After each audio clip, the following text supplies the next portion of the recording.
To online क्लासों। तो प्रिय छात्र एवं छात्राओं, सुप्रभात, वेलकम।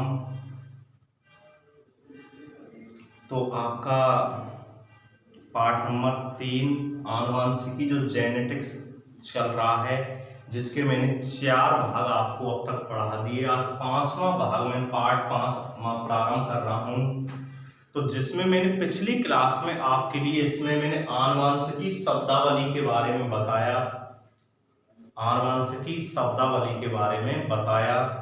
जो पीछे जुड़े हैं अभी छात्र, उनके लिए गुड मॉर्निंग, सुप्रभात। आनुवंशिकी शब्दावली।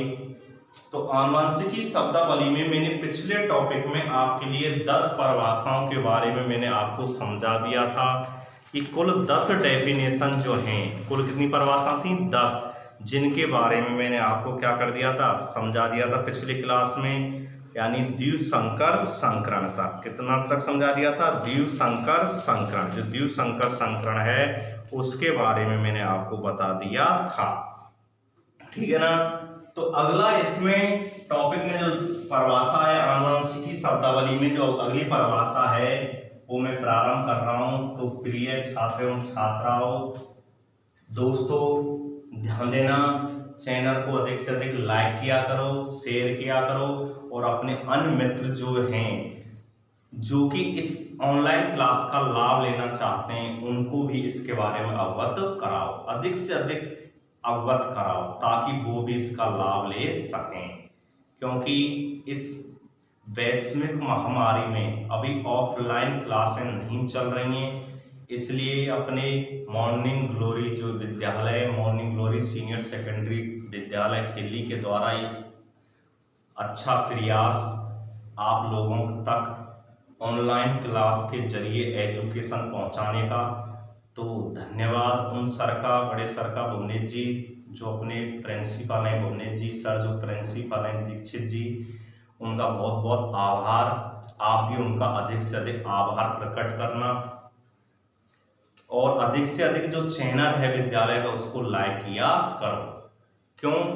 उन्होंने एक सतत अच्छा प्रयास किया है आप लोगों को एक अच्छी शिक्षा देने के लिए, एक बुद्धिजीवी वर्ग की तरह उन्होंने कार्य किया है। इसलिए एक बार अपने प्रिय जो एमडी साहब हैं श्री भुवनेश दीक्षित सर जी, उनका भी आभार। तो दोस्तों ध्यान देना, आनुवंशिकी शब्दावली, और आनुवंशिकी शब्दावली में मैंने आपको 10 डेफिनेशन बताई। मॉर्निंग ग्लोरी सीनियर सेकेंडरी विद्यालय की तरफ से अनुपम भेंट आपके लिए। पाठ नंबर 3 चल रहा है आनुवंशिकी। बहुत अनुपम भेंट दी जा रही है मॉर्निंग ग्लोरी विद्यालय की तरफ से खेली। तो देखिए आनुवंशिकी शब्दावली पाठ 11, वो पार्ट 3 आनुवंशिकी अंक 4 का है। 10 डेफिनेशन मैंने इसमें आपको पहले समझा दिए। 11वीं परिभाषा मैं आपको बता रहा हूं। अगली परिभाषा है इसमें शब्दावली में त्रिसंकर संकरण। तो ध्यान देना दोस्तों, त्रिसंकर संकरण। पिछली क्लास में मैंने आपके लिए 10 डेफिनेशन जो आपकी थी, नंबर 1 जीन, नंबर 2 युग्म विकल्पी, तीसरा समयुग्मजी, नंबर 4 थी विषमयुग्मजी, 5वीं जो थी लक्षण प्रारूप, 6वीं जो थी जीन प्रारूप, 7वीं जो थी वो प्रभावी लक्षण, 8वीं जो थी अप्रभावी लक्षण, 9वीं डेफिनेशन जो थी वो थी एक संकर संकरण, और 10वीं डेफिनेशन जो परिभाषा है शब्दावली थी आनुवंशिकी द्विसंकर संकरण। इतना मैंने आपको पिछली क्लास में समझाया। अगली डेफिनेशन है त्रिसंकर संकरण। तो ध्यान देना, यानी वह संकरण, ध्यान देना, वह संकरण जिसमें त्रिमाने 3, त्रिमाने क्या होता है? 3। वह संकरण जिसमें 3 लक्षणों की, कितने लक्षणों की? 3 लक्षणों की वंशानुगति का अध्ययन किया जाता है। नाम से स्पष्ट हो रहा है, त्रिमाने 3, द्विमाने 2, एक माने 1, ठीक है ना। तो वह संकरण जिसमें 3 लक्षणों की, यानी वह संकरण जिसमें 3 लक्षणों की वंशानुगति का, 3 लक्षणों की वंशानुगति का, किसका? वंशानुगति का अध्ययन किया जाता है, वंशानुगति का अध्ययन किया जाता है, अध्ययन किया जाता है। त्रिसंकर संकरण कहलाता है, त्रिसंकर संकरण कहलाता है, त्रिसंकर संकरण कहलाता है। वह संकरण जिसमें 3 लक्षणों की वंशानुगति का अध्ययन किया जाता है, त्रिसंकर संकरण कहलाता है, त्रिसंकर संकरण कहलाता है। आई बात समझ में, यानी नाम से स्पष्ट हो रहा है त्रिसंकर संकरण वह संकरण जिसमें 3 लक्षणों की वंशानुगति का अध्ययन किया जाता है, त्रिसंकर संकरण कहलाता है, त्रिसंकर संकरण कहलाता है। अगली परिभाषा है बहुसंकर संकरण, यानी अगली जो इसमें शब्दावली है बहुसंकर संकरण। तो देखिए बहु माने क्या होता है, अनेक होता है, क्या होता है, अनेक, क्या होता है, अनेक। तो अब तक पढ़ा हमने एक संकर संकरण, द्विसंकर संकरण और त्रिसंकर संकरण। तो अगला परिभाषा है इसमें बहुसंकर संकरण। तो देखिए वह संकरण, ध्यान देना दोस्तों प्रिय छात्र एवं छात्राओं, बहुत महत्वपूर्ण पाठ आपका। तो वह संकरण, वह संकरण जिसमें, वह संकरण जिसमें कई लक्षणों की, वह संकरण जिसमें कई लक्षणों की वंशानुगति का, कई लक्षणों की वंशानुगति का अध्ययन किया जाता है, अध्ययन किया जाता है। वह संकरण जिसमें कई लक्षणों की वंशानुगति का अध्ययन किया जाता है, अध्ययन किया जाता है, बहुसंकर संकरण कहलाता है, बहुसंकर संकरण कहलाता है। आई बात समझ में दोस्तों। तो प्रिय छात्र एवं छात्राओं जो अभी देर से जुड़े हैं ऑनलाइन क्लास में, वो ध्यान देना, आनुवंशिक की शब्दावली चल रही है, इसमें त्रिसंकर संकरण और बहुसंकर संकरण। और बहुसंकर संकरण बता रहा हूं वह संकरण जिसमें नए कई लक्षणों की वंशानुगति का अध्ययन किया जाता है, बहुसंकर संकरण कहलाता है, बहुसंकर संकरण कहलाता है, बहुसंकर संकरण कहलाता है। आई बात में वह संकरण जिसमें कई लक्षणों की वंशानुगति का अध्ययन किया जाता है, बहुसंकर संकरण कहलाता है। तीसरी अगली परिभाषा है परीक्षण संकरण। कौन सी है, परीक्षण संकरण। ध्यान देना, नेक्स्ट अगली परिभाषा कौन सी है, परीक्षण संकरण। तो ध्यान देना परीक्षण संकरण किसे कहते हैं कि वह संकरण, वह संकरण, ध्यान देना दोस्तों, वह संकरण जिसमें, वह संकरण जिसमें F1 पीढ़ी का संकरण, कौन सी पीढ़ी का, F1 पीढ़ी यानी प्रथम पीढ़ी, कौन सी पीढ़ी, प्रथम पीढ़ी। तो ध्यान देना छात्र एवं छात्राओं कि वह संकरण जिसमें F1 पीढ़ी का संकरण, F1 पीढ़ी का संकरण, F1 पीढ़ी का संकरण अप्रभावी, किसके साथ दोस्तों, अप्रभावी, अप्रभावी, अप्रभावी लक्षण प्रारूप वाले, अप्रभावी लक्षण प्रारूप वाले जनकों के साथ कराया जाता है।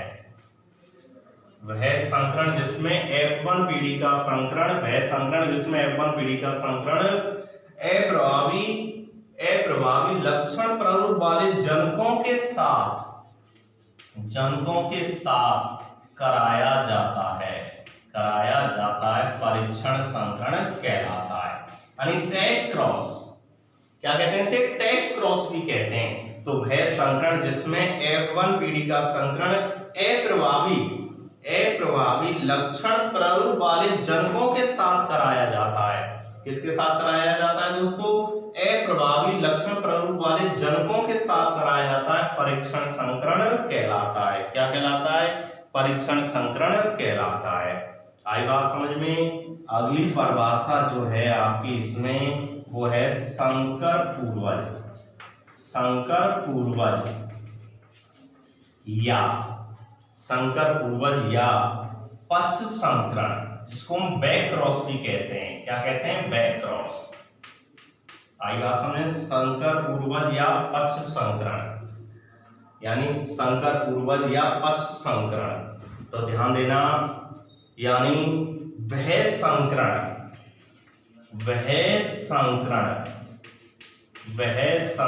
जिसमें F1 पीढ़ी का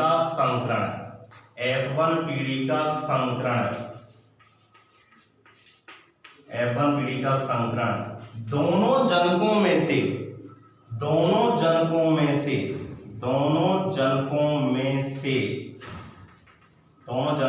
से किसी एक के साथ कराया जाता है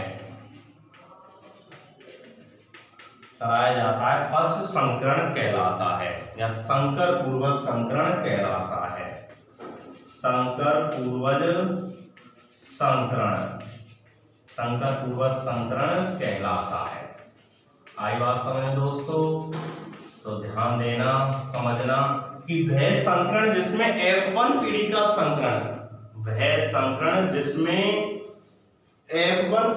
संकरण दोनों जनकों में से किसी एक के साथ कराया जाता है।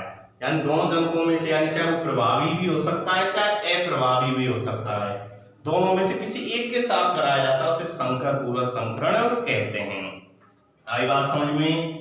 अगली जो परिभाषा है इसमें जनक पीढ़ी, कौन सी है? जनक पीढ़ी। तो ध्यान देना, जनक पीढ़ी कौन सी परिभाषा है? जनक पीढ़ी। तो देखिए, संतति प्राप्त करने के लिए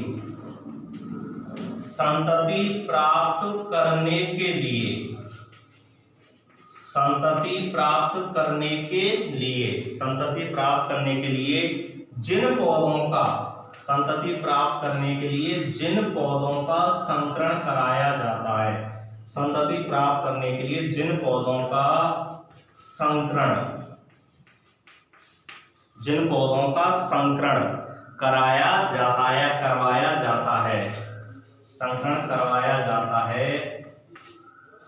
करवाया जाता है, उन्हें जनक पीढ़ी कहते हैं। कौन सी पीढ़ी कहते हैं? जनक पीढ़ी कहते हैं। ध्यान देना दोस्तों, संतति प्राप्त करने के लिए जिन पौधों का संकरण करवाया जाता है, जिनसे संतति प्राप्त होती है, वो ही जनक कहलाते हैं। जैसे उदाहरण के लिए हमारे जो जनक हैं, कौन है? हमारे माता पिता। तो इसी तरह जो संतति प्राप्त करने के लिए जिन पौधों का संकरण करवाया जाता है, उन्हें जनक पीढ़ी कहते हैं। कौन सी पीढ़ी कहते हैं दोस्तों? जनक पीढ़ी। कौन सी कहते हैं? जनक पीढ़ी कहते हैं। अगली परिभाषा है इसमें, ध्यान देना, F1 पीढ़ी यानी प्रथम पीढ़ी, F1 पीढ़ी। तो ध्यान देना, F1 पीढ़ी में समझना दोस्तों, जनकों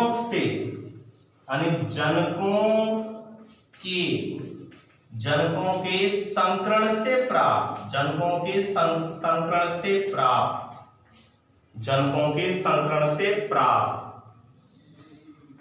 प्रथम पीढ़ी को F1 पीढ़ी कहते हैं। प्रथम पीढ़ी को F1 पीढ़ी कहते हैं। आई बात समझ में दोस्तों? तो ध्यान देना दोस्तों, F1 पीढ़ी जनकों के संकरण से प्राप्त प्रथम पीढ़ी को हम F1 पीढ़ी कहते हैं। यानी जनकों के संकरण से प्राप्त प्रथम पीढ़ी को हम F1 पीढ़ी कहते हैं। तो एक बार और देखते हैं दोस्तों, दोबारा बात समझा देता हूं। त्रिसंकर संकरण वह संकरण जिसमें 3 लक्षणों की, कितने लक्षणों की? 3 लक्षणों की वंशानुगति का अध्ययन किया जाता है, त्रिसंकर संकरण कहलाता है। क्या कहलाता है? त्रिसंकर संकरण कहलाता है। अगली परिभाषा है आपकी बहुसंकर संकरण। तो बहु माने क्या होता है? अनेक होता है। क्या होता है? अनेक। तो ध्यान देना, वह संकरण जिसमें कई लक्षणों की वंशानुगति का अध्ययन किया जाता है, बहुसंकर संकरण कहलाता है। अगली परिभाषा है परीक्षण संकरण। वह संकरण जिसमें F1 पीढ़ी का संकरण अप्रभावी लक्षण प्ररूप वाले जनकों के साथ कराया जाता है परीक्षण संकरण कहलाता है। संकर पूर्वज या पश्च संकरण, भय संकरण जिसमें F1 पीढ़ी का संकरण दोनों जनकों में से किसी एक के साथ कराया जाता है संकर पूर्वज संकरण कहलाता है। जनक पीढ़ी, संतति प्राप्त करने के लिए जिन पौधों का संकरण करवाया जाता है उन्हें हम जनक पीढ़ी कहते हैं। यानी संतति प्राप्त करने के लिए, क्या प्राप्त करने के लिए भाई, संतति प्राप्त करने के लिए जिन पौधों का संकरण करवाया जाता है उन्हें जनक पीढ़ी कहते हैं। और F1 पीढ़ी जनकों के संकरण से प्राप्त प्रथम पीढ़ी को हम F1 पीढ़ी कहते हैं। यानी जो जनकों से प्राप्त होती है, यानी जनकों के संकरण से जो प्राप्त होती है उसे हम क्या कहते हैं दोस्तों, उसे हम F1 पीढ़ी के नाम से जानते हैं। क्या कहते हैं उसे, F1 पीढ़ी के नाम से जानते हैं। अगली परिभाषा है अपनी 17वीं F2 पीढ़ी। कौन सी है दोस्तों, F2 पीढ़ी। तो ध्यान देना F2 पीढ़ी क्या होती है, ध्यान देना F1 पीढ़ी, F1 पीढ़ी के संकरण, F1 पीढ़ी के संकरण, F1 पीढ़ी के संकरण से प्राप्त F1 पीढ़ी के संकरण से प्राप्त संतति को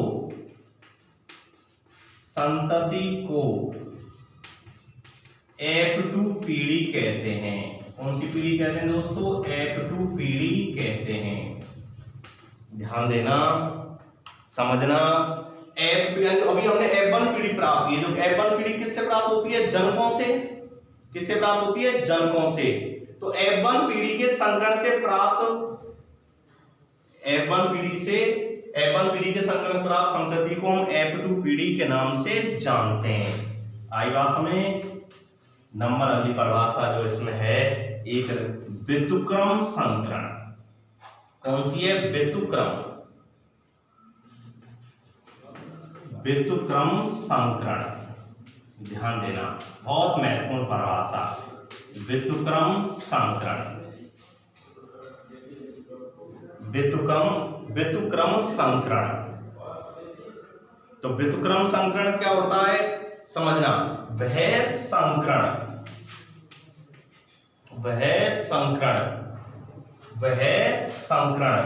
ध्यान देना, वह संकरण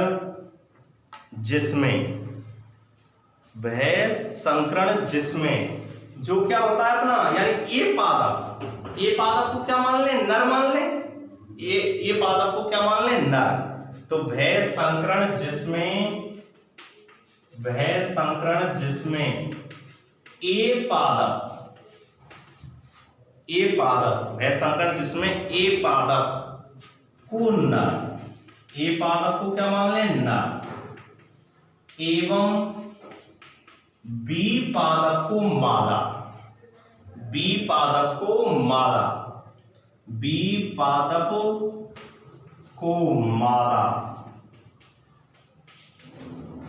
के रूप में प्रयुक्त करते हैं। बी पादप को मादा के रूप में प्रयुक्त करते हैं। समझना, बहुत महत्वपूर्ण बात कि वह संकरण जिसमें ए पादप को नर, यानी ए पादप को क्या मान रहे हैं दोस्तों, नर मान रहे हैं, और बी पादप को क्या मान रहे हैं, मादा, यानी मादा के रूप में प्रयुक्त कर रहे हैं, प्रयुक्त किया जाता है, प्रयुक्त करते हैं। तथा दूसरे संकरण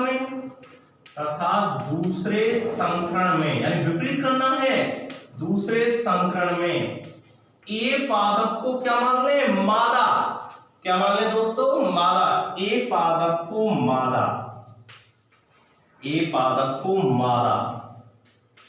एवं बी पादप को, कौन से पादप को दोस्तों, बी पादप को। फिर ये छात्र एवं छात्राओं ध्यान देना कि वह संकरण इसमें पहले क्या मान रहे हैं, वह संकरण जिसमें ए पादप को तो नर, क्या मान रहे हैं, ए पादप को नर एवं बी पादप को मादा के रूप में प्रयुक्त करते हैं, तथा दूसरे संकरण में ए पादप को मादा, गौर देना, बहुत महत्वपूर्ण बात, दूसरे संकरण में ए पादप को मादा एवं बी पादप को नर के रूप में प्रयुक्त करते हैं। नर के रूप में क्या करते हैं, प्रयुक्त करते हैं। प्रयुक्त प्रयुक्त करते हैं, प्रयुक्त किया जाता है। क्या किया जाता है दोस्तों? प्रयुक्त किया जाता है। व्युत्क्रम संकरण कहलाता है, यानी व्युत्क्रम का शाब्दिक अर्थ होता है उल्टा। क्या होता है दोस्तों? उल्टा, यानी विपरीत। क्या होता है? विपरीत, उल्टा। तो व्युत्क्रम संकरण कहलाता है। आई बात समझ में? यानी तो वो विपरीत हुआ कि नहीं हुआ कि भय संकरण जिसमें ए पादप को नर एवं बी पादप को किसके रूप में? मादा के रूप में क्या करते हैं? प्रयुक्त करते हैं। तो दूसरे संकरण में क्या किया हमने? ए पादप को क्या मान लिया? मादा, और बी पादप को नर के रूप में प्रयुक्त किया जाता है। व्युत्क्रम संकरण कहलाता है। आई बात समझ में दोस्तों? प्रिय छात्र एवं छात्राओं, ध्यान देना कि व्युत्क्रम का अर्थ होता है विपरीत। तो ए को नर मान लिया, बी को मादा, और दूसरे संकरण में ए को क्या मान लिया? मादा, बी को क्या मान लिया? नर। यही व्युत्क्रम संकरण कहलाता है, यानी विपरीत। तो प्रिय छात्र एवं छात्राओं, दोस्तों अधिक से अधिक चैनल को लाइक किया करो, शेयर किया करो, और जो आपको समझाया जा रहा है उसको नोटबुक में नोट किया करो। बहुत महत्वपूर्ण पार्ट आपके सिलेबस का। तो इस ऑनलाइन क्लास का अधिक से अधिक फायदा उठाइए और अपने जितने भी मित्र हैं उनको भी अवगत कराइए, क्योंकि एक आपके लिए अनुपम भेंट है मॉर्निंग ग्लोरी स्कूल की तरफ से उपलब्ध कराई जा रही है। तो बहुत बहुत आभार व्यक्त करो कि आपके लिए इस अनलॉक के समय भी, जो अनलॉक चल रहा है अपना कोरोना वैश्विक बीमारी के तहत में, उस समय भी आपको शिक्षा के साथ जोड़ा जा रहा है। तो आपके लिए अनुपम भेंट अपने बड़े सर भूमदेव दीक्षित जी के द्वारा, यानी जो अपने बड़े सर जी हैं, व्यवस्थापक हैं, प्रिंसिपल हैं मॉर्निंग ग्लोरी विद्यालय के, श्री भूमदेव दीक्षित जी, उनके द्वारा आपके लिए अनुपम भेंट। तो दोस्तों ध्यान देना, मैंने आपको आनुवांशिक की शब्दावली में 18 परिभाषाएं अब तक समझा दी। 19वीं जो डेफिनेशन है इसमें परिभाषा है वो है एक संकर अनुपात। ध्यान देना दोस्तों, एक संकर अनुपात। तो प्रिय छात्र एवं छात्राओं, एक संकर अनुपात, तो डेफिनेशन पर चलते हैं। तो क्या है कि एक संकर संकरण से, एक संकर संकरण से, एक संकर संकरण से, एक संकर संकरण से प्राप्त, एक संकर संकरण से प्राप्त अनुपात को, एक संकर संकरण से प्राप्त अनुपात को एक संकर अनुपात कहते हैं। आई बात समझ दोस्तों? एक संकर संकरण से प्राप्त अनुपात को एक संकर अनुपात कहते हैं। यानी जो एक संकर संकरण है, एक संकर संकरण तो आप जानते हैं, पहले आपको समझा दिया है दोस्तों कि भय संकरण जिसमें केवल एक लक्षण की वंशानुगति का अध्ययन किया जाता है। भय संकरण जिसमें केवल एक लक्षण की, केवल एक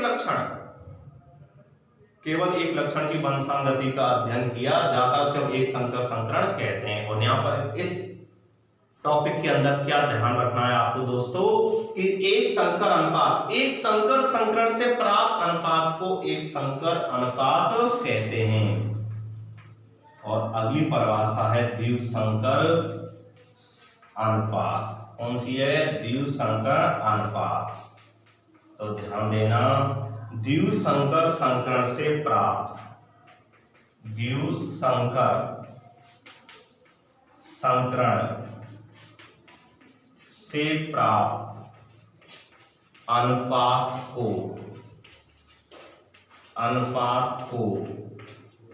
द्विसंकर अनुपात कहते हैं। यानी द्विसंकर संकरण से प्राप्त अनुपात को द्विसंकर अनुपात कहते हैं। यानी द्विसंकर अनुपात क्या हो गया? द्विसंकर संकरण से, द्वि माने दो लक्षणों की वंशानुगति से दो लक्षणों की वंशानुगति से जो संकरण से प्राप्त अनुपात होता है उसको द्विसंकर अनुपात के नाम से जानते हैं। यानी द्विसंकर अनुपात क्या होता है दोस्तों कि दो द्विसंकर संकरण से, इससे दोस्तों द्विसंकर संकरण से प्राप्त अनुपात को, द्विसंकर संकरण से प्राप्त अनुपात को द्विसंकर अनुपात कहते हैं। तो ये आप कुल परिभाषाएं हो गई। टोटल आनुवंशिक की शब्दावली 20। F2 पीढ़ी, F1 पीढ़ी के संकरण से प्राप्त संतति क्या कहते हैं? F2 पीढ़ी कहते हैं। व्युत्क्रम संकरण, इसमें एक पादप को नर और बी में क्या मान लिया? मादा। दूसरे संकरण ए को मादा बी को नर, तो व्युत्क्रम हो गया। एक संकर अनुपात, एक संकर संकरण से प्राप्त, एक संकर संकरण प्राप्त अनुपात को एक संकर अनुपात कहते हैं और द्विसंकर संकरण से प्राप्त अनुपात को द्विसंकर अनुपात कहते हैं। आई बात समझ दोस्तों? तो ये आपकी कुल आनुवंशिक शब्दावली 20 परिभाषाएं जीन से प्रारंभ की थी, जीन से और द्विसंकर अनुपात तक महत्वपूर्ण शब्दावली। और इस पार्ट की एक तरह से धड़कन, इस पार्ट की ये 20 शब्दावली क्या है? धड़कन भी है। ये परिभाषा अगर आपको क्लियर है तो मेंडल के प्रभावता के जो स्वतंत्र अभिन्न का नियम है, पृथक्करण के नियम है, उनमें कोई प्रॉब्लम नहीं आएगी। दोस्तों आशा करता हूं कि ये 20 परिभाषाएं बहुत अच्छी तरह से आपकी समझ में आ गई होंगी। और अगला इसमें जो टॉपिक है मेंडल के आनुवंशिकता के नियम, मेंडल के आनुवंशिकता के नियम, नेक्स्ट अगली क्लास में इनके बारे में बताएंगे। तब तक आप इन 20 शब्दावलियों को गहनता से इनका अध्ययन करो, इनको याद करो और अधिक से अधिक चैनल को लाइक करो और इसको चैनल को अधिक से अधिक शेयर किया करो वीडियो को। और मैं यशपाल सिंह चौधरी, जो कि साइंस का कोई महत्वपूर्ण टॉपिक आनुवंशिकी के बारे में समझा रहा हूँ, आशा करता हूँ आपके ये जो चैप्टर है बहुत अच्छी तरह से समझ में आ रहा होगा। तो तब तक के लिए सभी छात्र एवं छात्राओं को मेरी तरफ से नए सत्र की नया जो सेक्शन प्रारंभ हो रहा है 10वीं का, उसके लिए हार्दिक शुभकामनाएं। आशा करता हूं बहुत जल्दी से जल्दी आपकी ऑफलाइन क्लासें भी चालू हो जाएं, ये मैं ईश्वर से प्रार्थना करता हूं। और साथ ही आप भी इस मॉर्निंग ग्लोरी विद्यालय और उसके जो अपने प्रिंसिपल साहब हैं, व्यवस्थापक जी हैं श्री भुवनेश दीक्षित जी, उनका भी आभार व्यक्त करें कि उन्होंने आपके लिए बहुत बड़ी अनुपम भेंट आपके लिए दी जा रही है। तो आशा करता हूं दोस्तों, मैं साइंस अध्यापक यशपाल सिंह चौधरी सभी छात्रों को सुप्रभात